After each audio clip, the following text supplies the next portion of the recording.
See Lindelof videos, continuous functions. You know, when we talk about the term continuous, it pretty much has the same meaning that you would assume onto it.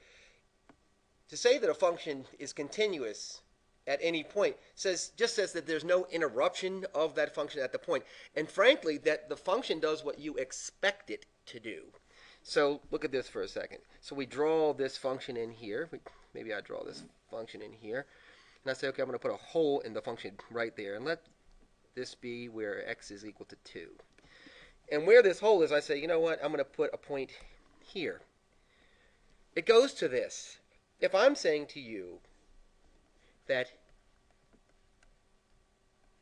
I'm looking for f of 2, f of 2 should be somewhere between f of 1 and f of 3. So as I go this way on the function towards x is equal to 2, and this way backwards on the function from right to left, I should be approaching the same value, and that value should exist. So in this case, the value exists. It's right here, but it's not the anticipated value. Instead, we're getting this value. So the behavior of the function should be that behavior that you would associate with the outcome there logically. So what do you expect it to do?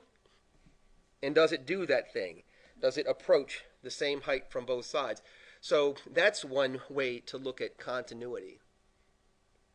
Another thing is that it can't have this, right? It can't have this.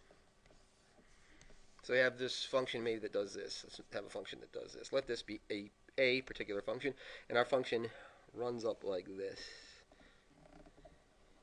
So it has this behavior right here. So we say, well, if we look and let this be the origin, so let this be x is equal to 0. This is the point 0, 0. As x approaches 0 from the right-hand side, the limit seems to go to positive infinity.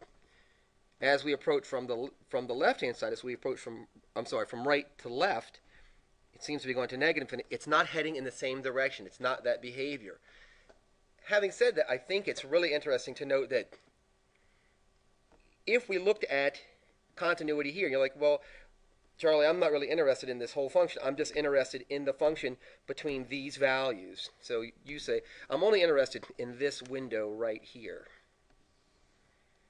Well, in this window right here, the function is continuous, isn't it? Well, let me draw this out so you can see. Let me let it do this. Say, okay, well, as I go along this thing, there are no holes, no breaks in the function, no super sharp behavior. Therefore, we have a continuous function here. So just some ideas. You don't want vertical asymptotes. Piecewise functions you have to really, really watch because you don't want steps in the function. Steps are also a sign of discontinuity. All right?